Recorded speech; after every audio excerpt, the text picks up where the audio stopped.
qua thêm một ngày để nhận thêm một nụ cười, muốn qua thêm một ngày để ngày mai lại thấy em. Nhìn em lành vai áo đi bên anh trong cơn mưa chiều, cho trái tim anh ấm thêm bao niềm vui. Bỗng dưng sau một ngày anh nhận ra đang yêu người, bỗng dưng sau một ngày anh nhận ra đang nhớ em. Làm sao để anh giữ những em đêm ngọt ngào bên em, làm sao để anh nói ngàn lời yêu thương. Hãy cho anh những nụ cười để nhìn em anh thêm yêu đời, hãy cho anh những ân cần để thấy lòng mình thêm ấm áp. Hãy cho anh đôi tay này nhẹ nhàng ôm đôi vai em gầy, hãy cho anh ánh mắt hiền để trái tim bình yên.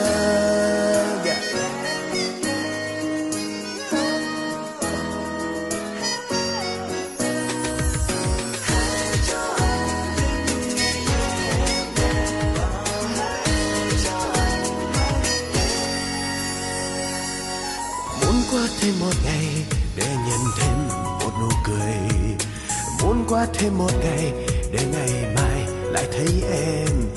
Nhìn em lành vai áo đi bên anh trong cơn mưa chiều, cho trái tim anh ấm thêm bao giấc mơ. Bỗng dưng sau một ngày anh nhận ra rất yêu người, bỗng dưng sau một ngày anh nhận ra rất nhớ em. Làm sao để anh giữ những em đêm ngọt ngào bên em, làm sao để anh nói ngàn lời yêu thương. Hãy cho anh những nụ cười để nhìn em anh thêm yêu đời, hãy cho anh những ân cần để thấy lòng mình thêm ấm áp. Hãy cho anh đôi tay này nhẹ nhàng ôm đôi vai em gầy, hãy cho anh ánh mắt hiền để trái tim bình yên.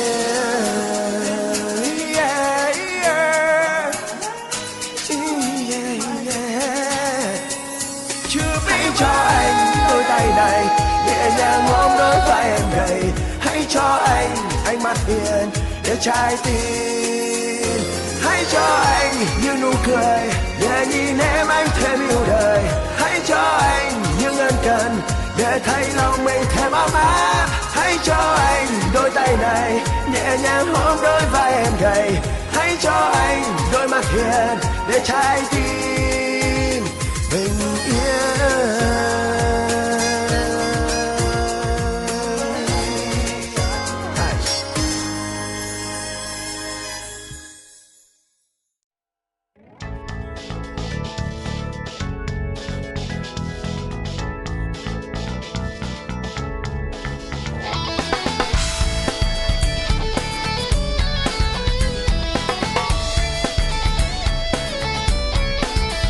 Ở bên kia bầu trời về đêm chắc đang lạnh dần, và em giờ đang chìm trong giấc mơ êm đềm. Gửi mây mang vào phòng, vòng tay của anh nồng nàn, nhẹ nhàng ôm cho em yên giấc ngủ ngon. Ở bên đây bầu trời thì mưa cứ rơi hững hờ, để tim anh cồn cào và ra diết trong nỗi nhớ. Dường như anh nhớ về em, gửi cho em đêm lung linh và tiếng sóng nơi biển lớn. Gửi em những ngôi sao trên cao, tặng em chiếc khăn gió ấm, để em thấy chẳng hề cô đơn, để em thấy mình gần bên nhau, để em vững tin vào tình yêu hai chúng ta. Rồi cơn mưa đêm qua đi, ngày mai lúc em thức giấc, nắng mai sẽ hôn lên môi em, nụ hôn của anh ấm áp. Và em hãy cười nhiều em nhé, vì em mãi là niềm hạnh phúc của anh mà thôi.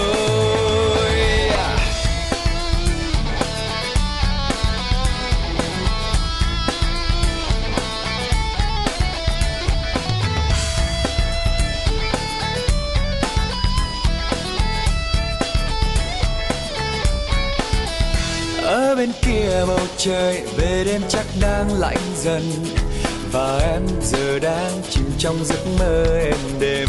Gửi mây mang vào phòng, vòng tay của anh nồng nàn, nhẹ nhàng ôm cho em yên giấc ngủ ngon.